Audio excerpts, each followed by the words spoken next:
Vozes debaixo da casa. A casa ficava no fim de uma estrada de terra, onde o sinal de celular morria antes da coragem. Era menor do que Clara lembrava, mas parecia mais pesada, como se tivesse afundado alguns centímetros no próprio terreno ao longo dos anos. O portão rangia do mesmo jeito que na infância. O som atravessou o silêncio do fim de tarde como um aviso que ninguém pediu. A avó Lídia havia morrido 3 meses antes, oficialmente de causas naturais.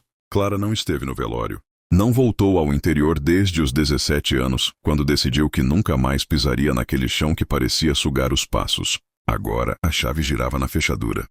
O cheiro foi a primeira coisa que a atingiu. Madeira antiga, mofo leve, algo metálico no ar.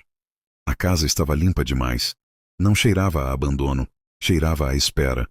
Clara percorreu os cômodos com cuidado. Sala pequena, móveis cobertos por lençóis, fotos viradas para baixo. A cozinha mantinha o relógio parado às 13h17. Ela tentou girar o ponteiro. Não se moveu. Ótimo, murmurou. Já começamos bem. O quarto da avó ficava no fundo. A porta estava fechada. Clara não abriu. Naquela primeira noite, dormiu no antigo quarto de hóspedes. O colchão rangia a cada movimento, como se reclamasse da presença. O vento batia nas telhas e a casa estalava. Sons normais, ela repetia para si, até ouvir algo diferente. Não vinha das paredes. Vinha de baixo, um sussurro abafado, quase como o som de alguém falando através de terra molhada. Clara sentou na cama. Clara. Ela congelou. O nome veio arrastado, indeciso, como se quem o pronunciasse não tivesse certeza de ainda lembrar como se falava. Ela prendeu a respiração. Silêncio. O coração martelava nos ouvidos. Depois de longos segundos, ela se deitou de novo, convencendo-se de que havia sonhado. Viagem longa, casa antiga, culpa atrasada. Mas antes de dormir, percebeu algo. O chão estava morno. Na segunda madrugada, Clara não dormia quando ouviu de novo. Desta vez, não era apenas um som. Eram vozes, baixas, múltiplas, sobrepostas, como se várias pessoas cochichassem ao mesmo tempo, mas nenhuma estivesse completamente acordada. Ela se levantou devagar e encostou o ouvido no chão de madeira. Você voltou! O arrepio percorreu sua espinha inteira. Demorou. Ela não devia... Clara recuou, tropeçando na própria mala. Tem alguém aí? Perguntou, odiando o tremor na própria voz. As vozes cessaram de imediato. O silêncio seguinte foi tão absoluto que parecia pressionar os ouvidos. Na manhã seguinte, ela procurou explicações racionais. A casa tinha encanamento antigo. Tubulações velhas produzem sons estranhos. Animais subterrâneos. Dilatação térmica. Ela repetia isso enquanto tomava café, mas não conseguia parar de olhar para o chão. Decidiu sair. Andou pelo terreno nos fundos. O mato havia sido cortado recentemente, o que era estranho. Quem teria feito isso? Atrás da casa encontrou algo que não lembrava de existir. Uma porta de madeira embutida na base da construção. Não era exatamente uma porta. Parecia mais um alçapão lateral, quase escondido pelo reboco irregular. Estava trancado. Clara passou a mão pela madeira. Sentiu uma vibração leve, como um coração batendo muito fundo. Na terceira noite, as vozes foram mais claras. Você sempre odiou o porão. Clara se sentou na cama num sobressalto. Você chorava quando ela te mandava descer. Você tapava os ouvidos, mas escutava mesmo assim. Cala a boca! Gritou Clara, mais para si do que para o chão. O silêncio não veio. Nós ouvimos você também. O pânico subiu como Billy. Quem são vocês? Houve uma pausa, longa demais. Esquecidos, guardados, inacabados. Clara desceu da cama e saiu do quarto andando pela casa escura. A sensação era clara agora. O som não vinha apenas de um ponto. Ele se espalhava pelo chão inteiro, como se a casa fosse um grande pulmão respirando vozes. No antigo quarto da avó, a porta estava aberta. Clara jurava que a havia deixado fechada. Dentro, tudo permanecia intacto. A cama arrumada. O guarda-roupa fechado. Sobre a cômoda, um caderno. Ela o abriu. Era um diário. As primeiras páginas eram comuns. Receitas, listas de compras, reclamações sobre dores nas pernas. Mas, conforme avançava, a letra mudava. Ficava mais pressionada, quase cavada no papel. Não é para abrir. Não é para ouvir. Se ela voltar, o chão vai lembrar. Clara fechou o caderno com força. O chão estalou, como se respondesse. No quarto dia, Clara foi até a cidade. O cartório ainda era o mesmo. A funcionária a reconheceu depois de alguns segundos, com aquele olhar que mistura surpresa e pena. Você é neta da dona Lídia, né? Clara assentiu. Ela era reservada. A mulher hesitou antes de continuar. Houve comentários, muitos anos atrás. Crianças que desapareciam. Nada comprovado. Interior pequeno, você sabe como é. Clara não sabia. Ou fingia não saber. No arquivo municipal, encontrou registros de 3 desaparecimentos ao longo de 15 anos. Nenhum corpo. Nenhuma conclusão. Todos ocorreram perto da sua casa. Naquela noite as vozes não sussurraram. Chamaram. Clara, desce, já passou da hora. Ela ficou parada no corredor, olhando para o chão. O que vocês querem? A resposta veio em uníssono, profunda, vibrante. Terminar. A casa estremeceu. Uma rachadura fina se abriu entre as tábuas do assoalho, bem no centro do corredor. Ar frio subiu dali. Cheirava a terra molhada. E a algo antigo demais para ter nome. O alçapão atrás da casa não estava mais trancado. Clara percebeu isso ao amanhecer. A madeira estava entreaberta. Ela desceu com uma lanterna na mão e o coração fora do ritmo. A escada rangia, afundando levemente a cada degrau. O ar ficava mais pesado conforme avançava. O espaço embaixo da casa não era apenas um porão. Era maior do que deveria ser. Túneis improvisados se estendiam para os lados. Paredes de terra sustentadas por tábuas apodrecidas. Objetos espalhados, brinquedos antigos, roupas infantis, ossos pequenos demais para pertencerem a animais grandes. Ela prometeu que a gente podia ir embora. Disseram as vozes, agora claras, próximas demais. A lanterna piscou. No fundo do túnel, algo se movia. Não era uma pessoa inteira. E ainda assim respirava. Clara tentou fugir. A porta da frente não abriu. As janelas não cederam. O chão vibrava como um corpo febril. Você ouviu quando era criança, disseram as vozes. Você sabe onde termina. O relógio da cozinha voltou a funcionar. 3h17. A rachadura no corredor se abriu de vez. Algo empurrou de dentro para fora. E a casa finalmente respirou fundo. Clara entendeu. A herança não era a casa, era a continuação. O som ecoou pela estrada vazia naquela madrugada. Não era um grito, era um coro. E sob a casa, algo finalmente começou a subir. O último nome na lista. O cartório ficava no ponto mais antigo da cidade. Um prédio de pedra escurecida que ninguém mais notava durante o dia. À noite, porém, ele parecia maior, mais pesado, como se ocupasse mais espaço do que deveria. Lucas assumira o turno da madrugada por falta de opção. O salário era melhor, e ninguém queria trabalhar depois da meia-noite naquele lugar. Diziam que era silencioso demais, morto demais. À 00:03, como sempre, ele passou o crachá na porta de ferro. O relógio analógico do saguão marcava 11h41. Nunca mudava. Lucas já havia reclamado, mas o supervisor apenas riu. Relógio antigo, preguiçoso como a cidade. Ele não insistiu. Naquela noite, enquanto organizava caixas esquecidas no arquivo inferior, encontrou algo diferente. Um cofre pequeno, embutido na parede, escondido atrás de estantes antigas. Não constava em nenhum inventário. O cofre não tinha senha, nem chave. A porta estava apenas encostada. Dentro, havia uma única pasta parda, amarelada pelo tempo. Na capa, escrito à mão. Lista de encerramentos, confirmados. Lucas sentiu um arrepio súbito, mas abriu. E entendeu quase imediatamente por que aquela pasta fora escondida. A lista continha nomes completos, datas e horários. Tudo escrito com uma caligrafia firme e antiga. Lucas reconheceu o primeiro nome, depois o segundo, depois o terceiro. Todos mortos. Alguns haviam falecido há décadas, outros recentemente. Ele pesquisou no sistema. Cada nome correspondia a um óbito registrado oficialmente, sempre poucas horas depois do horário anotado na lista. O último nome, porém, não tinha data. Apenas o nome completo. Lucas Andrade Silva. Ele fechou a pasta com força, o coração acelerado. Riu sozinho, nervoso. Devia ser uma brincadeira, um erro, um homônimo qualquer. Mas quando pesquisou no sistema, não havia nenhum outro Lucas com aquele nome completo na cidade. E o detalhe que mais o perturbou. A caligrafia do último nome parecia diferente, mais recente. Como se tivesse sido escrito depois de todos os outros. Como se tivesse sido acrescentado. Lucas tentou ignorar. Guardou a pasta de volta no cofre, empurrou a estante e decidiu esquecer. Mas naquela mesma madrugada, ao sair do cartório, encontrou uma viatura parada do outro lado da rua. Um policial conversava com alguém. Morreu agora há pouco, dizia ele. Ataque fulminante. Nome dele era... Lucas não ouviu o resto, mas reconheceu o rosto do morto sendo colocado na ambulância. Era o penúltimo nome da lista. Nas noites seguintes, Lucas passou a conferir a lista escondido. Toda madrugada, algo mudava. Pequenos detalhes. Uma data surgia onde antes não havia nada. Um horário era corrigido. Um nome ganhava um risco fino ao lado. sempre após a morte da pessoa correspondente. O nome dele permanecia intacto. Sem data, sem horário, como uma espera. Lucas tentou avisar alguém. Procurou o supervisor, mas o homem parecia não entender do que ele falava. Cofre? Pasta? O supervisor franziu a testa. Não existe isso aqui, garoto. Lucas levou-o até o arquivo. A estante estava selada à parede. Não havia marca de cofre algum. Mas naquela noite o cofre reapareceu para Lucas. E a lista havia sido atualizada. Agora, ao lado do seu nome, havia uma palavra nova. Em aberto. Lucas começou a ter sonhos. Sempre o mesmo.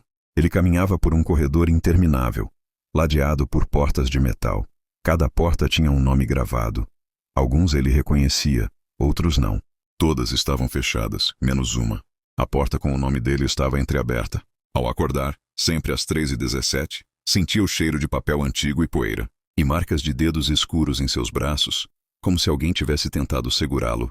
No cartório começou a perceber presenças. Sombras que não coincidiam com a iluminação. Sons de gavetas sendo abertas sozinhas. Sussurros abafados vindos do arquivo. Uma madrugada ouviu claramente. Você ainda não foi encerrado. Investigando registros antigos, Lucas encontrou um detalhe esquecido da história do cartório. Antes de ser um prédio público, ele funcionara como casa de registro final. Um lugar onde mortes não declaradas eram regularizadas fora da lei, durante uma epidemia. Um escrivão específico era responsável. Seu nome aparecia no topo da lista, sempre. O escrivão não registrava apenas mortes. Ele determinava quando alguém estava pronto para ser encerrado. A lista não previa a morte. Ela autorizava. E o escrivão nunca morrera oficialmente. A última anotação sobre ele dizia apenas, encargo transferido. Na madrugada seguinte, a lista havia mudado de novo. Ao lado do nome de Lucas agora havia uma data, o dia atual e um horário, 11h41, o mesmo do relógio do saguão. O cartório começou a se transformar. Portas que não existiam surgiram. O relógio começou a girar lentamente para trás. Os nomes nas paredes apareciam gravados onde antes havia tinta. Lucas tentou fugir, mas a porta principal não abria. O relógio bateu. Uma vez, duas, três. O cofre se fechou sozinho. E uma voz firme e cansada falou atrás dele. O escrivão não decide. Ele apenas continua. Lucas foi levado ao arquivo inferior. Ali não havia mais estantes. Apenas mesas, arquivos e pessoas. Imóveis, paradas no tempo. Cada uma segurando uma pasta com o próprio nome. Quando o relógio bateu pela última vez, a pasta de Lucas surgiu sobre a mesa. Ele entendeu. O cartório não matava. Ele substituía. Para cada nome encerrado, outro assumia o encargo. A mão de Lucas escreveu sozinha no topo da lista. Seu nome foi riscado. Abaixo, um espaço em branco se abriu, esperando. Na manhã seguinte, o cartório abriu normalmente. O supervisor estranhou apenas uma coisa. Havia um novo funcionário no turno da madrugada. Sentado atrás do balcão, silencioso, organizando pastas com precisão excessiva. Qual é mesmo seu nome? Perguntou. O homem levantou os olhos lentamente. Ainda não está na lista. O relógio marcava 11h41. A cidade que não aparece no mapa. A estrada não constava no GPS. Lucas percebeu isso tarde demais, quando a linha azul simplesmente desapareceu da tela e o aplicativo exibiu apenas um fundo cinza, como se o mundo tivesse acabado ali. O carro avançava por um asfalto antigo, sem placas, cercado por árvores altas que pareciam se fechar umas sobre as outras. Isso não faz sentido, ele murmurou. Clara olhava pela janela inquieta. O relógio do painel marcava 11h41. Já fazia tempo demais que permanecia nesse número. A gente devia ter visto um posto, uma cidade, qualquer coisa, ela disse. O celular dela vibrou uma última vez antes de apagar completamente. Sem sinal. Sem bateria, não. O ícone mostrava carga cheia, apenas morto. O sino tocou. Não vinha do carro. Vinha de longe, grave, arrastado, ecoando pela mata. Uma única badalada. Você ouviu isso? Clara perguntou. Lucas assentiu, mas não respondeu. À frente, a estrada se alargava. As árvores se afastavam como cortinas sendo abertas. E então surgiram as primeiras luzes. Uma cidade pequena, antiga demais para aquele lugar esquecido. Prédios baixos, fachadas intactas, vitrines iluminadas, todas parecendo esperar por alguém. Graças a Deus. Clara suspirou. Vamos perguntar como sair daqui. O relógio ainda marcava 11h41. Eles estacionaram na praça central. Havia um coreto, um relógio de torre parado e uma igreja com portas abertas. O sino pendia imóvel. Mas Lucas tinha certeza de que fora ele quem tocara minutos antes. O silêncio era estranho. Não era a ausência de som, mas a sensação de que tudo estava esperando. Então alguém falou: "Vocês demoraram." Um homem estava sentado em um banco, chapéu antigo, roupas simples. Ele sorria como quem reencontra velhos conhecidos. "Desculpa, demoramos pra quê?" Clara perguntou. "Pra voltar", respondeu o homem com naturalidade. Outras pessoas começaram a surgir, da padaria, da igreja, das casas. Todos olhavam para eles com familiaridade desconcertante. "O quarto de vocês está pronto", disse uma mulher de cabelos grisalhos, segurando uma chave. "Como da última vez." "A gente nunca esteve aqui", Lucas afirmou. A mulher inclinou a cabeça, confusa, mas logo sorriu de novo. "Claro que esteve." O sino tocou novamente. Lucas olhou para o relógio da torre. 11h41. A pousada tinha cheiro de coisa antiga que nunca foi embora. O quarto era simples. Limpo demais. Sobre a cômoda, um livro de registros. Clara abriu por curiosidade. O nome dela estava ali, não apenas uma vez. Página após página. Datas diferentes. Anos diferentes. Sempre os mesmos nomes. Clara e Lucas. "Isso é algum tipo de piada?" Ela sussurrou. Lucas sentiu o estômago revirar ao ver sua própria assinatura, idêntica à dele, repetida dezenas de vezes. "Talvez seja outra pessoa com nossos nomes." Clara virou a última página. Estava em branco, exceto por uma frase escrita à mão, fresca, como se tivesse sido feita naquela noite. "Desta vez eles acordam." O sino tocou. Do lado de fora alguém riu. O sol nasceu, e nada mudou. Os moradores estavam exatamente iguais. As mesmas roupas, as mesmas expressões, o mesmo sorriso educado e vazio. Na padaria, o pão parecia recém-feito, mas ao morder, Clara sentiu o gosto de coisa velha. "Há quanto tempo vocês moram aqui?" Lucas perguntou ao padeiro. "Sempre", ele respondeu. "E seus pais?" "Sempre." "E os filhos?" O homem piscou, confuso. "Não temos filhos aqui." Na rua, uma criança brincava com uma bola. A mesma criança. Do mesmo jeito, sempre. Clara reparou nas fotos dentro da prefeitura. Retratos antigos, décadas diferentes. As mesmas pessoas, sem envelhecer. "Lucas", ela sussurrou. "Eles estão presos." O sino tocou. A igreja estava aberta. Dentro, não havia imagens de santos. Apenas o sino pendurado no centro, como um coração exposto. Um homem aguardava ali, alto, olhos fundos. "Vocês demoraram mais desta vez", ele disse. "O que é este lugar?" Clara exigiu. "Um intervalo", respondeu ele. "Um erro no caminho." Lucas sentiu um arrepio. "Por que não podemos sair?" "Porque alguém precisa ficar." O homem apontou para o sino. "Cada vez que alguém chega, alguém acorda." "Acorda do quê?" "Do esquecimento." O sino tocou sozinho. O som atravessou tudo. Memórias invadiram a mente de Clara. Eles já tinham tentado fugir antes, muitas vezes. Sempre ao amanhecer. Sempre falharam. Sempre esqueceram. "Desta vez é diferente", ela disse com lágrimas nos olhos. "Eu lembro." O homem sorriu triste. "Então agora vocês escolhem." O homem explicou. A cidade existia fora do tempo. Um desvio para viajantes que não deveriam continuar. Cada casal que chegava podia ir embora, desde que deixasse alguém para trás. Um guardião. Alguém que tocaria o sino. Alguém que manteria a cidade existindo. Por isso ninguém envelhece. Lucas percebeu. "O tempo não anda aqui." "Anda", corrigiu o homem. "Apenas não passa." Clara segurou a mão de Lucas. "A gente não pode condenar outra pessoa." "Já condenamos", ele respondeu olhando ao redor. Os moradores observavam à distância, silenciosos, esperando. "Eles esqueceram quem eram", Clara disse. "A cidade apagou isso." O homem assentiu. "Um de vocês precisa lembrar para sempre." O sino começou a vibrar. Lucas fez a escolha. Quando Clara acordou, estava sozinha no carro.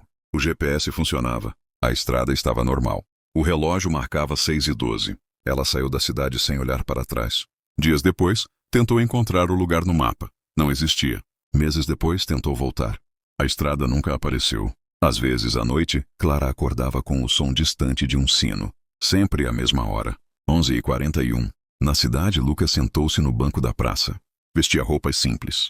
Sorriu para o casal que acabara de chegar. "Vocês demoraram", ele disse. O sino tocou.